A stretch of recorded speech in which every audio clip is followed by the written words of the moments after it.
En Jean 14, le verset 6, Jésus dit, « Je suis le chemin, la vérité et la vie. Nul ne vient au Père que par moi. » Amen. Bien-aimé, veux-tu connaître Dieu le Père? Veux-tu aller vers Dieu le Père? Il n'y a qu'un seul chemin, Jésus. En dehors de Jésus, nul ne peut connaître Dieu le Père. En dehors de Jésus, nul ne peut aller vers Dieu le Père. Et c'est exactement ce que nous dit également Jean 1, le verset 18. Parce qu'il nous dit que personne n'a connu Dieu le Père, si ce n'est le Fils unique qui est dans son sein et qui l'a fait connaître. Donc, mes bien-aimés, pour connaître Dieu le Père, pour aller vers Dieu le Père, nous avons besoin de Jésus, parce que c'est Jésus le chemin pour aller vers Dieu le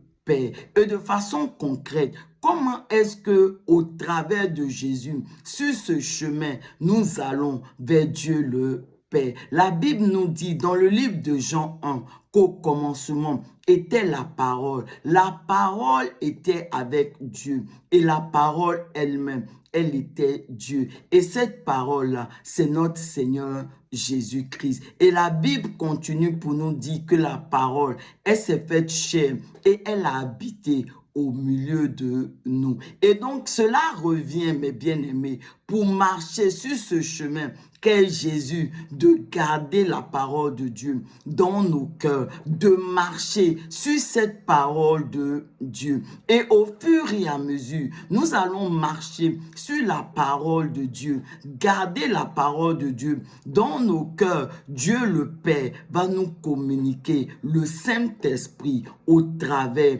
de Jésus-Christ. Et ce Saint-Esprit, l'Esprit de vérité, lorsqu'il va venir, il va nous enseigner la parole de Dieu et il va nous rappeler tout ce que Jésus nous a enseigné. De sorte que véritablement, sur ce chemin qu'est Jésus, nous allons marcher dans la vérité. Donc nous allons recevoir l'Esprit pour marcher dans la vérité. Mais la parole, elle est également vie. Ça veut dire que au fur et à mesure que nous allons marcher sur cette parole de Dieu, nous allons recevoir la vie de Dieu en nous, la vie véritable de Dieu en nous. Alors, bien-aimés, emprunte ce chemin, le seul chemin, Jésus-Christ, pour connaître Dieu le Père.